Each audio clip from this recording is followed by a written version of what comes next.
est né. Alors S, envoie la purée. Ceci s'appelle une prise de tâche en live.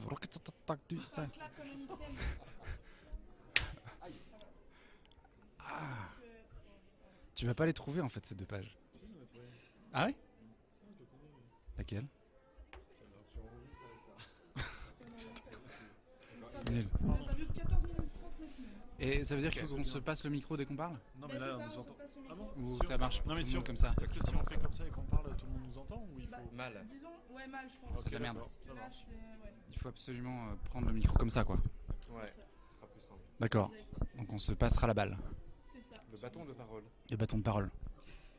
Est-ce que tu veux introduire peut-être et commencer ou... Et bah, Mais il te faut un micro? Bah oui, il faut que tu lui donnes en fait. bonjour, bienvenue sur VBX Radio. Aujourd'hui, on est avec les Inernet. Voilà, bonjour. Bonjour, je me permets tout de suite de faire une petite... Les Inernet, en fait, c'est un groupe de filles qui défendent la place des filles sur Internet. C'est les Internets. C'est cool d'ailleurs. Ce qui est super, et c'est d'ailleurs des nanas super sympas. J'ai regardé leur vidéo, c'est cool. Mais, et donc nous, on peut peut-être plus dire Inernet sans le lait, si tu veux. Sans le lait. Pas qu'il y ait de confusion. Sans le lait, enfin pas le lait. Si tu peux recommencer. Le lait à boire. Tu vois ce que je veux dire? Je vois ce que tu veux dire. Donc, Mais c'est bien aussi peut-être Non. de parler des filles Internet, hein. bah oui, c'est ça, ça fait une pub. Ça fait une pub. Je sais pas si tu veux recommencer ou si Ah, mais on va laisser, on se fera un petit bêtisier, c'est cool. Bonjour et bienvenue sur VBX. Ça va. Bien, ça va bien. On est avec Inernet.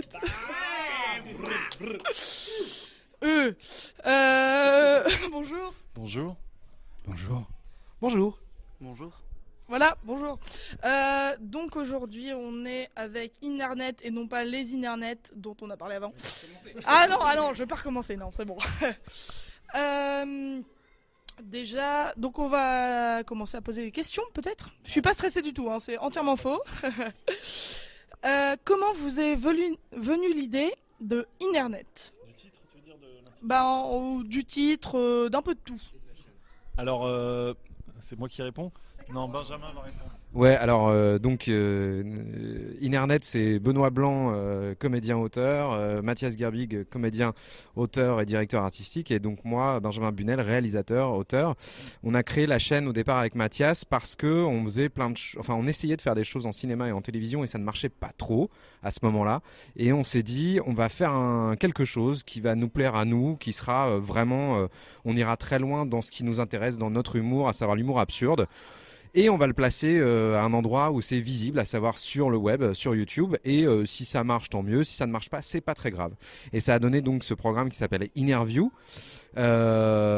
Inerview parce que en fait un jour j'ai tapé interview vu que c'est un dispositif d'interview, sauf que j'ai oublié de taper le T. Et Mathias a dit attends, c'est pas mal ça. Et du coup ça a donné aussi le nom de la chaîne parce que c'était sur internet, donc on s'est dit Inernet en fait c'est internet sans le T. Voilà, donc ça a donné cette chaîne et ce programme avec lequel on s'est lancé en 2013. Et à partir de là en fait ça a pris, ça a marché. Il y a des gens qui ont eu la folie de suivre cette chose et de se dire mais c'est pas mal en fait. Et voilà, donc ça c'est le point d'origine. Et Benoît qui jouait dès le départ dans les interviews, progressivement nous a rejoint aussi à l'écriture des différentes vidéos. Ça me paraît être une explication tout à fait musculaire et agréable, n'est-ce pas? Elle a été super bien concise et bravo. Alors je te redonne le micro parce que là je dis des choses qui n'ont rien à voir avec le schmilblick, mais en même temps je fais des phrases qui n'ont pas de fin. Ok, on va faire ça. J'ai re-regardé le département toute la première semaine des vacances, c'est-à-dire que j'ai pris des notes et tout pour vous poser des questions. Et j'ai oublié les notes chez moi. C'est tout à fait le département. C'est ça, mais totalement. Du T'aurais mieux fait de réviser l'histoire géo. J'aurais mieux fait de réviser l'histoire géo, c'est sûr. Est-ce que vous avez des anecdotes de tournage pour les interviews d'abord? Des anecdotes de tournage sur les interviews, putain, c'est hyper chaud. Franchement, j'en ai pas du tout. Il fallait me demander ça avant. Vas-y, t'en as. Non, moi je dirais juste que c'est un programme qu'on a tourné au départ très très vite, c'est-à-dire qu'une journée de tournage, on en tournait 4 ou 5, et donc ça allait très vite. Et ce qui était assez rigolo, c'est que donc Benoît joue à chaque fois le présentateur des interviews, et Mathias joue tous les invités. Et donc, comme on tournait entre 4 et 5 interviews par jour, Mathias changeait de costume et de personnage 4 à 5 fois par jour. Donc c'était en une journée, on le voyait passer par des états et des voix et des looks extrêmement différents, avec parfois des choses très étranges, c'est-à-dire de passer de Harry Potter à Staline en passant par voilà, la réalité qui n'est pas un personnage en fait, qui est une notion, hein. Donc qu'est-ce que ça veut dire que de jouer une notion? Ça c'était assez rigolo à voir, enfin pour moi en tout cas. Et pendant ce temps, moi je me la coulais douce du coup. Puisque moi je n'avais que le même personnage, la même tenue, donc je pouvais tranquillement envoyer des textos et aller sur internet. Et ça c'est une sacrée anecdote, j'ai envie de dire, l'air de rien. Ça, c'est quand même un point positif de pouvoir aller sur son téléphone pendant les tournages. Pendant les tournages. Voilà. Donc ça voit le professionnalisme de la chaîne Internet. Est-ce que il y a moyen de faire du spoil, de nous expliquer un peu le prochain projet de la chaîne? Parce que sur votre vidéo, oui mais non. Oui mais non. Bah évidemment, on va vous raconter exactement le début et la fin de tout le prochain projet. Comme ça, il n'y aura plus aucun intérêt de le montrer. Donc, c'est un mec qui arrive, qui rentre dans un café, la plouffe évidemment, et puis derrière, il parle à un calamar, le calamar le bute, et puis ensuite, ils s'en vont au Sri Lanka. Mais voilà, ça se passe... Non, c'est pas du tout ça. Non, les projets actuels et futurs, c'est plutôt de faire de la série. Pourquoi pas du long métrage, mais c'est plus compliqué, mais en tout cas on est sur la série. Et aussi essayer de continuer à faire des choses sur Internet, parce que c'est un endroit où on peut justement essayer des choses, il y a un vrai laboratoire et où on tente plein de trucs. Et c'est comme ça qu'est né par exemple le programme Le Département. C'est vraiment quelque chose qui est parti de ok, on va essayer ça, tout comme les interviews, tout comme d'autres programmes. C'était on a une totale liberté, il n'y a pas une chaîne derrière qui te dit tiens, on passe par 5 autres personnes qui vont valider ça, puis il y a machin qui va valider ça, puis etc. etc. Et du coup, on est complètement libre, sans filtre, de faire ce qu'on veut et donc d'essayer des choses. Et donc ça, on aimerait continuer à pouvoir le faire. Après, c'est les systèmes économiques qui sont pas évidents à faire pour monter des projets, parce que sur Internet, on ne vit pas très longtemps avec très peu de moyens. On fait pas des programmes, notamment en fiction, très gros et sur des grosses durées, des gros formats de séries de 20 minutes, de 50 minutes, etc. Donc on est obligé de passer par la télé, ça prend plus de temps et tout. Même si les choses sont en train un peu de bouger, et pour ça, je vais passer la parole à Benjamin, qui va nous raconter un peu ce qui se passe dans le milieu du web et de la télé et tout ce qui arrive dans un frigo. Oui, très rapidement, j'ai envie de dire qu'on est dans une période un peu charnière où la télévision, le web, tout ça commence, et le cinéma, c'est des milieux qui deviennent de plus en plus poreux. On le voit par exemple avec Netflix, où il y a des réalisateurs, des comédiens très connus de cinéma qui viennent faire de la série, ça depuis déjà pas mal d'années, et c'est pareil avec le web, c'est-à-dire des gens qui viennent du web comme nous, qui font de la télé via des séries, des programmes, etc. Et je pense qu'on va vers un plus grand mix, et en fait ça sera moins autour de quel média plus que quel est le contenu. Et nous en l'occurrence, ce qui nous intéresse, c'est de faire de la fiction, et donc que cette fiction elle soit sur le web, à la télé ou au cinéma, en fait pour nous ça reste de la fiction, quoi. Voilà, donc c'est ça l'essentiel, en sachant que le web, comme tu le disais, permet des expériences. Là, Brest, le fait de faire une interview en public et en live pendant le festival, ça c'est une expérience qu'on avait en tête depuis longtemps, et qui pour nous fait partie de la même démarche, c'est-à-dire d'essayer des nouvelles formes, des nouveaux dispositifs, et d'essayer de voir comment tout ça fonctionne, et d'expérimenter, parce que nous on considère que il y a les grandes formes, entre guillemets la série ou le long métrage, qui vont être très longues et qui sont classiques, et où les gens entre guillemets savent quand ils vont voir un film, voilà, que ça va durer 1h30 et que ça aura cette forme-là. Mais le web et tout notre travail de défrichage, c'est aussi ça qui nous intéresse, c'est de tester des formes, tester des nouvelles modalités, des nouveaux dispositifs. Voilà, c'était beaucoup moins drôle que ce qu'avait dit Mathias, mais voilà, c'était vrai aussi. Pour la prochaine question, c'est ça. C'est sûr que pour le budget, amener un calamar au Sri Lanka, c'est un peu compliqué. C'est sûr, avec la 3D, on fait ce qu'on veut. Ouais, c'est vrai, avec la 3D, on peut tout faire. Est-ce que vous connaissiez avant Internet? Et je vais donner le micro à... Jean-Pierre. Jean-Pierre, 64 ans, camionneur. Je suis très content d'être là déjà. J'ai arrêté l'alcool en 82. On se connaissait. Alors moi, je connaissais un petit peu Mathias. On se connaissait sans vraiment se connaître, on va dire. On avait des amis communs. Je l'aimais pas, je le dis à chaque fois, mais parce que c'est non, non, j'avais pas un a priori très positif sur ce mec. Je trouvais qu'il dégageait un truc comme ça très antipathique. Non, plus sérieusement, non, je connaissais un peu Mathias, on avait un ami commun. Je connaissais pas Benjamin, ou extrêmement peu, c'est-à-dire je savais qu'il existait à travers Mathias, parce que je savais qu'il bossait ensemble avec un autre pote qu'on a en commun, Frédéric Ruiz. mais voilà. Mais par contre, eux deux se connaissaient évidemment, du coup. Tu vois, tac, tac, tac. Donc je vais passer directement la parole à Pierre. Pierre-Henri Jacob. Donc Pierre-Henri Jacob, 68 ans, camionneur également. Je travaille beaucoup avec... comment tu t'appelais déjà? Pierre, je sais plus. Non mais Benjamin, oui, on se connaît depuis pas mal de temps, depuis oui, bien 15 ans.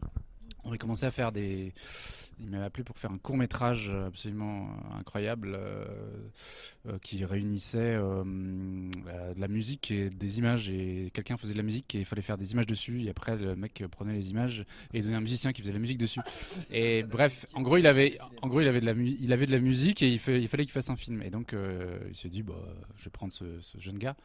Voilà, je vais pas aller plus loin dans ce projet là, mais on s'est connus donc il y a un petit moment, et voilà. On est au bout de la question et au bout de la réponse. Oui, bah oui, ce qui est peut-être intéressant, ce que dit Benjamin. Non, mais qu'on avait essayé pas mal de choses avec Mathias en écriture, des projets, des petits courts-métrages. On a essayé différentes choses en fait avant d'arriver à Internet, et je pense que c'est un truc intéressant à dire pour ceux qui se lancent. C'est ils ont un projet de série, de court-métrage ou que sais-je. Ça marche pas et c'est la fin du monde. Et quand tu débutes dans le milieu, tu te dis ah là là, mon Dieu, ça marchera jamais parce que ça va marcher. Non, en fait, faut en faire 5, 10, 15, 20 projets avant qu'il y ait un truc qui se fasse, ou un truc qui marche, ou un truc qui, tu vois, qui tape dans l'œil du public, qui attire l'attention. Et ça, je trouve que c'est intéressant. C'est-à-dire que Benoît aussi, il a fait plein de choses. T'avais une autre chaîne YouTube aussi. Internet, au final, c'est le truc qui nous a réunis et qui a marché, mais il y avait d'autres projets, et il y a d'autres projets aussi à côté, quoi. Et ça, c'est vrai que notre travail avec Internet alimente le reste, et inversement. Enfin voilà, c'est notre travail au théâtre, parce que moi je fais des courts-métrages aussi, Benoît et Mathias jouent au théâtre de rue pour Benoît aussi, et tout ça alimente aussi ce qu'on fait avec le web. Ça, c'est quelque chose qui me semble intéressant. Oui, je suis complètement d'accord, c'est ça, tout ce qu'on a fait avant fait qu'au moment où on s'est rencontrés, on a pu chacun apporter des choses à Internet, et c'est grâce à tout ça que ce projet-là a pris plus que les autres. Et aussi, ce que tu dis est hyper vrai, c'est-à-dire qu'il y a une histoire de persévérance et d'essayer de faire des trucs.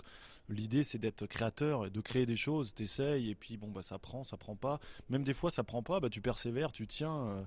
On a eu chacun, avant de faire Internet, ou même en parallèle d'Internet au départ, des projets qu'on a poussés assez loin, où on a mis beaucoup d'énergie, beaucoup de temps, beaucoup d'argent, et qui, au final, n'ont pas pris. Mais c'est pas grave, les œuvres, elles existent, et on est fort de ce qu'on y a trouvé en les faisant, des expériences qu'on a eues en faisant, des défauts qu'il pouvait y avoir là-dedans, qu'on voit maintenant en se disant, ben voilà, c'est peut-être pour ça, etc. Donc c'est toutes ces... Et puis là, je pense.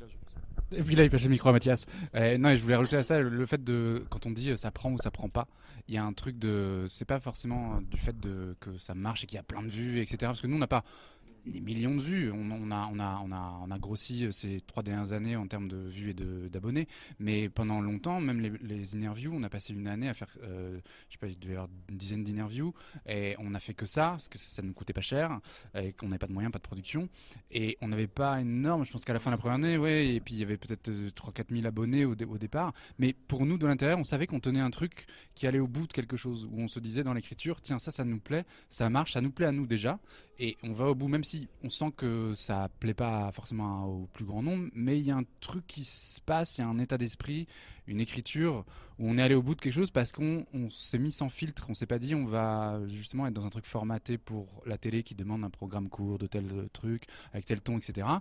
Mais on va faire un truc où nous, on se sent complètement libre et on va au bout. Après, on a un peu recadré aussi les choses au fur et à mesure de l'expérience de cette écriture-là, mais en tout cas, on a un peu radicalisé notre propos aussi. Je pense que c'est un truc important quand on fait quelque chose, c'est de pas vouloir absolument coller à quelque chose. On n'avait pas vu un truc qui ressemblait à ça aussi, même si le dispositif était très simple et tout, mais en tout cas dans le ton, on avait vu des choses chez les Monty Python dans les années 70, on avait vu des choses chez d'autres gens, Edouard Baird, des proches, plein de choses, mais voilà, sur le web on le voyait pas spécialement. Il y avait les Suricates avec qui on on est potes qui faisaient des choses cousines, mais en tout cas, on avait une envie de radicaliser l'écriture et d'aller au bout d'un truc, pas faire un truc forcément.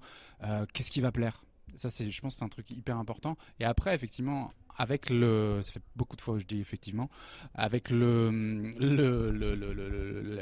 chaîne qui a grandi et les programmes qui se sont un peu développés avec les sketchs et tout, là, ça a pris et tout. Et il reste 4 secondes, 3 secondes, et c'est pour ça que c'est devenu vraiment génial. Et top, c'est parti. Et donc, j'en étais au mot génial. Et donc, le mot génial fait que, voilà, je sais plus ce que je disais, mais on est allé au bout de quelque chose. Et après, effectivement, les choses ont pris, ont été intéressées par le plus grand nombre, et maintenant par tout le pays. Bonjour le pays et kazakh. bienvenue Les Kazakhs regardent radio.fr. Ce soir, nous rejoignons l'équipe de VBX Radio, donc les deux journalistes de cette radio qui existe depuis combien de temps maintenant? Elle existe depuis 1 an. 1 an, bravo. Et vous travaillez tous les deux dessus? Vous êtes combien à travailler dessus? Plein. C'est-à-dire, en gros, un chiffre entre 1 et 60. Le midi, on est 8, je crois. Ok, super. Et pourquoi ce nom, VBX Radio? Bah, faut demander ça au terminal. Moi, je suis arrivée cette année. Je suis un petit nouveau, en fait. Et ouais, voilà, tout le temps. Ouais, c'est ça. Parle devant le micro.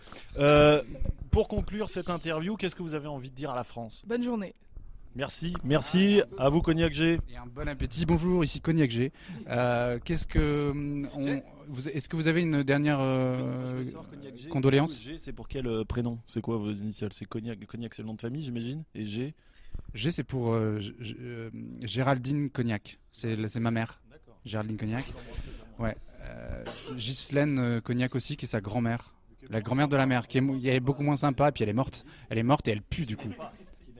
Ouais, elle pas du tout être sympa. Et donc pour moi, ça sera le velouté de potiron en entrée, hein, la daube auvergnate et un petit verre de sauvignon. Plus de daube auvergnate, je suis désolé. Par contre, les tapis sont à 5 €. Ça. Est-ce que cette prise d'antenne est complètement en prise d'otage ou pas du tout? Ou est-ce que les gens qui dirigent cette association, Bonjour, cette je radio... suis le directeur de radio. Je tiens à dire que c'est plus possible. On va être obligé de reprendre les mains de cette radio qui est en train de... Alors vous venez du sud, c'est une radio brestoise. Vous faites du... cassoulet, je me suis dit j'allais faire de la radio, bon, mais j'ai monté ma radio quoi, voilà, c'est tout, c'est pas plus compliqué. Faut faire ce qu'on veut dans la vie, faut faire ce qu'on aime et puis on y va et on se défonce avec les jeunes. C'est des sacrés jeunes que j'ai là, je peux vous dire. Ouah. Alors présentez-les-nous ces jeunes. Alors lui c'est Jean Hébert. Jean Hébert, c'est un mec en or, franchement, je l'ai connu tout petit. Je connu, c'était un môme, il était sur sa bicyclette comme ça tout le temps dans la ville à faire du vélo. Et lui c'est Paul-Henri. Paul-Henri, il est ostréiculteur, fait son père, hein, lui il aide quoi, tu comprends. Voilà, c'est tout quoi. Merci Jean-Henri. Non, c'est pas vous Jean-Henri. Je me souviens plus de votre nom. Géraldine Cognac. Géraldine Cognac. Ouais. C'est ma main. On va rendre l'antenne à Jean-Henri et Jean Imbert. Tout commence par un G. VBX, la radio du futur. VBX Radio. On vous a offert un jingle. Eh ben, merci pour cette interview. Comment vous faites? Non, mais je sais pas non plus. Et comment vous faites pour être aussi, comment dirais-je, con? Oui, c'est premièrement. Et deuxièmement, non, pas moche. Enfin, comment vous faites pour tenir à tout cet humour, à tout ça, sans péter les plombs, quoi? Sans crise d'épilepsie, ouais, c'est ça. Je fais des crises d'épilepsie, moi j'en fais régulièrement. Là, c'est pas radiophonique ce que tu fais là, parce que c'est tellement visuel. Mais sinon, on est globalement dépressif en fait, et c'est une manière de s'exprimer dans la vraie vie, quoi, du coup. Donc, c'est un exutoire. Je pense qu'au fond, on a une vraie douleur et de l'angoisse, etc. Et c'est une manière de. C'était pas dans le micro, t'as quoi? J'ai peur des chats par exemple. Voilà. Et moi je suis allergique aux chats, donc c'est notre point commun. Voilà, tout ça Non, j'avais rien à dire. Ok, bah, je tends le micro parce qu'il faut bien que quelqu'un parle devant. En 14 nouvelles minutes à tenir là. Ouais, d'ailleurs, les mecs de Web Radio sont partis. Les mecs de VBX Radio. VBX Web Radio, WX, X consonne GTI. Du coup, on va passer maintenant l'antenne à l'émission d'après, l'émission de Sarah Bernard. Sarah Bernard qui revient nous réciter ses textes les plus beaux. Sarah, c'est à toi. Bonsoir, je suis Sarah Bernard, je reviens de loin, de très très loin. Merci Sarah, c'était super. On rend l'antenne à vous, Paris G. Paris V peut-être. Calvados. On va rendre ce micro maintenant. Bon, bah merci en tout cas pour cette interview. Et puis, ben. Ah oui, c'était une interview, c'est ça? La caméra, elle est juste là. C'était un prank en fait. Ah, ah bah. C'est qu'on le savait. Ah ouais, ils nous ont eu. En fait, c'est nous qui filmons depuis tout à l'heure avec le téléphone. C'est un micro. C'est pas une clavicule, mon pote. De ma poche depuis tout à l'heure. J'ai tout. C'est nous qui vous avons. J'avais pas réussi. Va devant. Mais va-y. Ça s'arrête jamais, donc en fait. Ça s'arrête jamais. Vous faites du montage derrière de tout ce qu'on vient de faire ou pas du tout? Ça va être trop compliqué. Bah, On va vomir, il va y avoir des crises, il va y avoir du sang qui coule. Surtout les gens sont partis. Les gens sont partis manger. Parce que vous diffusez ça à midi en plus. Donc les mecs, soit ils ont déjà mangé et ils vomissent, soit ils n'ont pas encore mangé et là ils sont tombés quoi. Ils sont finis.